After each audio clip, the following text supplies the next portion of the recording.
In this video, we're going to be talking about securing graduate assistantships. A lot of people want to pursue master's or PhD programs and they don't know how to go about applying for funding for their education. So if this is you, this video is going to help you because we'll walk you through the process of securing a graduate assistantship. So stay tuned. Hello. So just like she has said, we're going to be talking about graduate assistantship and scholarships. And often we mix the two together, we think they are the same. Are we right or wrong? And also, it's usually a necessity for an aspiring graduate student to have either a graduate assistantship or a scholarship so as to help cover the cost, either in part or in total, of his or her education. So to start with, Dr. Mary, can you tell us about the differences between graduate assistantship and scholarship?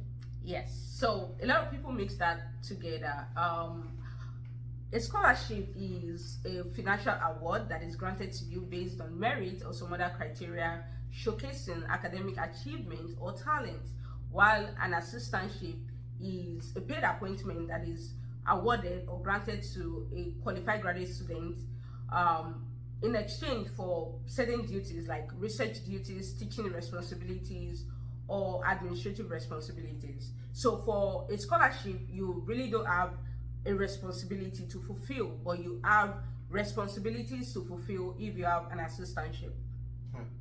Thank you.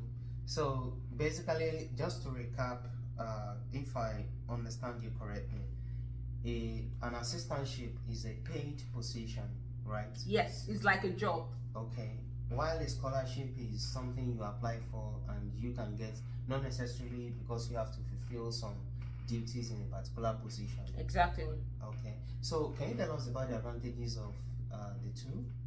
All right. So for an assistantship, is advantageous in the sense that it provides you a monthly stipend, so you're getting like a small salary that can help you to pay for your living expenses. And sometimes, depending on the assistantship, it can come with a tuition waiver. So some come with full tuition waivers, some come with partial tuition waivers.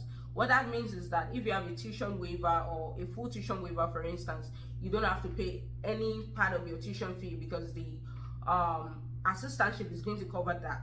And if you have a partial tuition waiver, you have to pay 50% of your tuition fees. But for a scholarship, it's most times tuition based actually. So you wouldn't have like a stipend coming in every month. Wow, that's fantastic. Yeah. So and what about if we talk about the requirements? What are the requirements of graduate assistantship or graduate scholarships? Okay. So there are a number of things, like, and some of those things you use it during your admission process. Okay. So the first thing is your CV. So it's just like I said earlier, it's like you're applying for a job. So you have to submit a CV, and for that, depending on the assistantship you're applying for, ensure that you have the experiences that align with those responsibilities written on your CV. So for instance, if you're applying for a teaching assistantship, ensure that you have teaching experiences written on your CV. So, for instance, they want to employ a teaching assistant and you've never taught before, most likely they are not going to pick you for that assistantship position. So ensure that whatsoever position you're applying for, you have such type of experiences. If you're applying for a research assistant position, ensure that you have research experiences written on your CV. It could be your undergraduate research project that you did during your undergraduate studies, and ensure that you write about it. And also in the skills section of your CV, ensure that you write the different like research skills you have, the teaching skills you have, ensure that you list them there. Another type of assistantship a lot of people overlook, which is also very crucial, is administrative assistant position. And that might involve like you creating like social media content or you overseeing certain activities. So if you've been involved with like maybe creating social media content, or you've been involved with overseeing activities, or even like planning activities or convening an event, ensure that you write all that on your CV because that will speak for you. And that's also very essential in them looking at people that they feel fit that position. Aside from your CV, you would most likely have to submit a personal statement.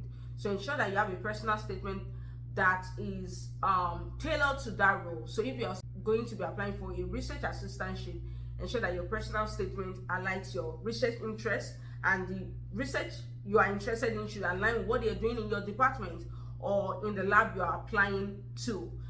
Also ensure that you write about your research skills, and like also maybe mention some of the achievements you've gotten in your personal statement, like maybe you've published so number of papers, and some of those papers are related to the research that is ongoing in the lab or in the department.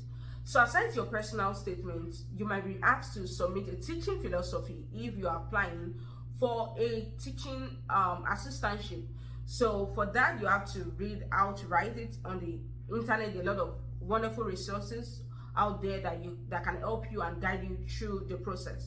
And one thing I tell students is that ensure that you're not using an AI application to write these materials, whether you're writing a teaching philosophy or a personal statement, because these schools have ways of verifying originality compared to if you use like an AI application to write the entire personal statement. They can fish that out and that would disqualify you. So ensure that you're not doing that.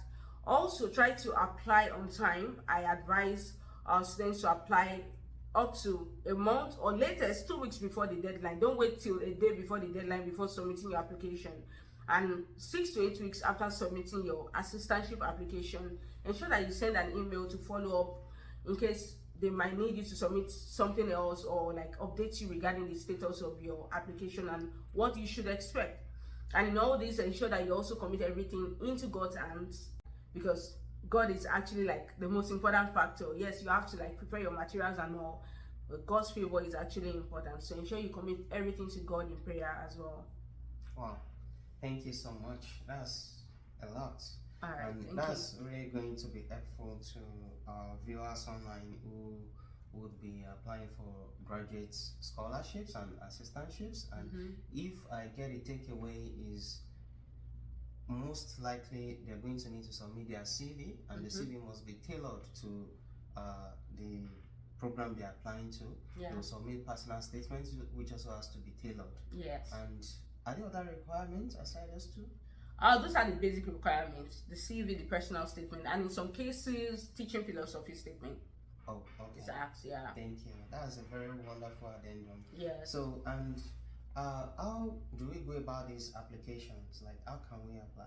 Okay, so there are like 4 different ways you can go about the graduate assistantship applications. The first way is the automatic method, in which you are considered for the assistantship at the same time you submit your admission application. This is very common with US schools, especially when you're applying for a PhD program. And some master's program in the US also have this advantage whereby they consider you for an assistantship when you submit your application for admission. So, but all this information is going to be on your program website. So ensure that you read the information regarding the funding section or the assistantship on the program website, so you understand how the assistantship process goes. The second method is you applying separately. So you apply for the admission first, and after getting the admission, you apply for the assistantship following that. So for that, you would have to prepare like 2 separate set of documents. So aside the CV or the personal statement you use for your admission materials, you also have to submit your CV one more time and another personal statement for the assistantship application. And the department will review it and they will let you know the outcome. And a lot of times they would also either tell you to submit like a video of you speaking, or they would organize or an audio recording, or they would organize like an interview and then like speak with you about maybe the role they want to employ you for. Is it a teaching assistant role or a research assistant role? So they are going to ask you different questions about that to see if you are really fit for that role. And aside that, another way for you to apply is by you reaching out to professors in your department. So for instance, if your department does not have assistantships, you can reach out to the professors in your department and tell them like, oh, I'm interested in working in your lab as a research assistant. I'm interested in your research, and do you have like funding for a research assistant, and they will let you know if they are willing to take a research assistant or not and tell you how to apply. And aside this, you can also reach out to professors in some other departments in your faculty and explain to them that, oh, I would like to work with you as a research assistant, or I would like to take some of your undergraduate courses, assist you in teaching them. And the professors are going to reach out to you on how to apply and maybe conduct an interview for you. So aside this, the other way for you to do it is that you can reach out to the PhD students in a particular lab and ask them if they have an extra, or they have funding for an extra graduate student that would like to join their lab. So the students will let you know if there is funding available, and then let you know how you can apply for the research assistant position in their lab. So that's another way for you to go about it. And lastly, the last method is by you looking at your university website. There's usually a job web page where they would advertise the different assistantship positions in the university, and with that you can apply straight to those positions. Make sure you read the requirements and submit everything that is required of you. Wow, that's comprehensive. Yeah. That's really helpful. Thank you so much. All right. Thank you for watching, and please like, share, and subscribe to our channel. Upgrade to You with Dr. Mary Adeba. My name is Mary, To You with Dr. Mary Adeba. and I'm going to be talking about positive thinking.